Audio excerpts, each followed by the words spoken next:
What's going on, everybody? I'm Howard Bender from Fantasy Alarm, and it's time now for your Week 7 Fantasy Baseball Stock Watch. Players are rising and falling in value all the time, so we need to figure out, is it perceived value or is it actual value that's rising and falling? Because that's what's going to help us with our buy low, sell high candidates. So let's just get right to it right now.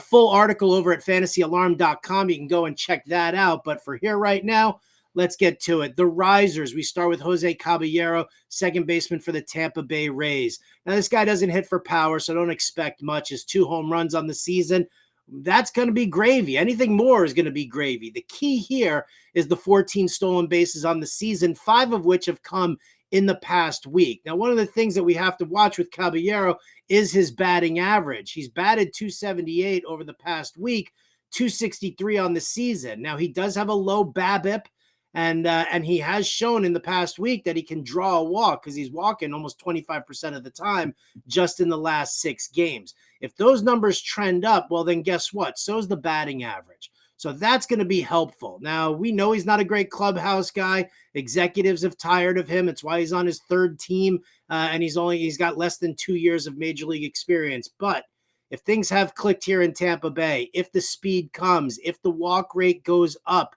and the batting average stays, just 270 is all you're looking for, it's going to have a tremendous, tremendous added value moving forward. Next on the risers is Kyle Manzardo. Now, listen, the rookies this year have not been good. So I'll say this. If you can get Kyle Manzardo for some reason off your waiver wire, do it, because everybody loves their shiny new toys, don't they? Everybody loves the rookie hype. Forget about how bad the rookies have been outside of Yamamoto and Imanaga.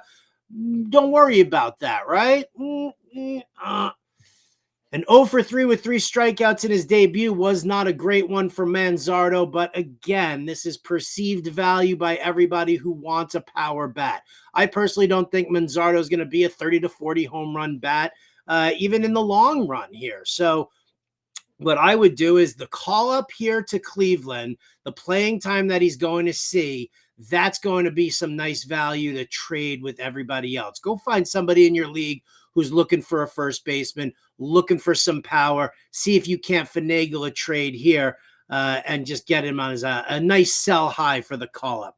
Third riser we've got, how about John Means from the Baltimore Orioles? If somebody dropped him and he's available, you best be grabbing him.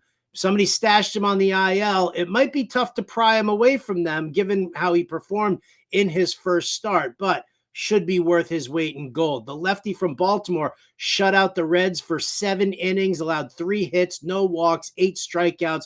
We love that. That happened in Great American Small Park too. So we know that the Orioles are going to give him the run support. We know that the talent is there. How many innings he goes? Well, we'll have to see. It's not like he was coming back from Tommy John surgery, but elbow surgery nonetheless. I like Means. He's got a tough start next week against Arizona, but after that, it's like Seattle, the White Sox. So get yourself some value here from John Means while you can. Hitting the fallers, pretty easy here. We'll start with Twin second baseman Edouard Julien. This guy just can't keep his batting average up. He's struck out over 52% of the time in just the past week. That's not good. He's batting .053 in that span, and he's batting like .204 on the season. There is great power from this guy. I absolutely love it. You look at a .241 isolated power mark, and you know that there's going to be something there. The problem is can you handle this horrendous batting average, right? I mean, it's like Joey Gallo in the middle infield. So watch it. The value's falling on Edouard Julien, and if you can't afford the batting average, you might have to just cut him loose. Next on the fallers list, Wyatt Langford. We'll go back to the rookie talk. Outside of Yamamoto and Imanaga, all the rookies have been terrible. We just watched Jackson Holiday screw up. Colton Cowser has come way crashing back to earth. And Wyatt Langford has only 1 home run, 5 extra base hits on the season, not batting well, and now he's on the IL. Now, I'm not putting him on the fallers list because he's on the IL. I'm putting him on the fallers list because there's a really strong chance that he gets an extended stay in AAA until he works everything out. So you're looking at time on the IL, a rehab start, and then potentially even more time in the minors while he rights the ship. Texas Rangers, they can do without him for the time being. So Watch to see what happens there. I personally want to stash him and see what happens, but I can understand you people out there with some teeny tiny short benches can't afford to make that happen.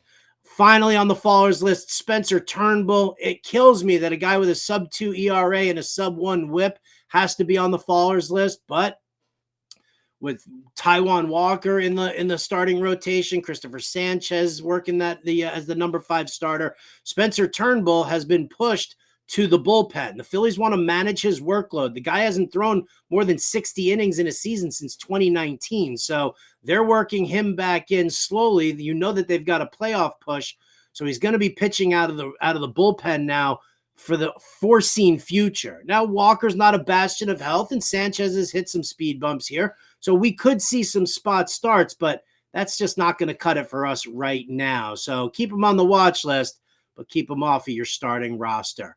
Again, I've got a full write-up here with more details, more stats, and everything you could possibly want over at fantasyalarm.com. Just check out the stock watch for week 7. It's right there for you. And if you don't have a subscription to Fantasy Alarm, go to fantasyalarm.com/win. Use the promo code Let's Go. We'll give you 50% off your first month of the All Pro subscription. It's a win-win situation for you. It's a win-win situation for me. It's a win-win situation for our family. That's going to do it for us here on the MLB Stock Watch. I'm Howard Bender of the Fantasy Alarm. We'll catch you next time.